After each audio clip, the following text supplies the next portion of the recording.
Is the magnetic thing. You notice, see, it has separated or is lifted, I don't know, through heat. We had a cold night, and that's on the floor. The dogs were lucky it didn't fall on them. So just beware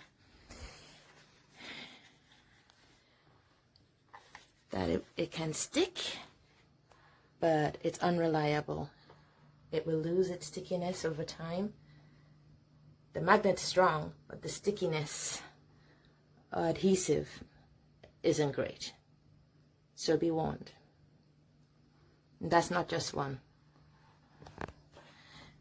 That's my second one over there. And if you look, the same thing. You're much better here, where it loses its grip. It will stay up, but the item it's holding will fall down, depending on where or who's under it at that point in time. Hope this helps.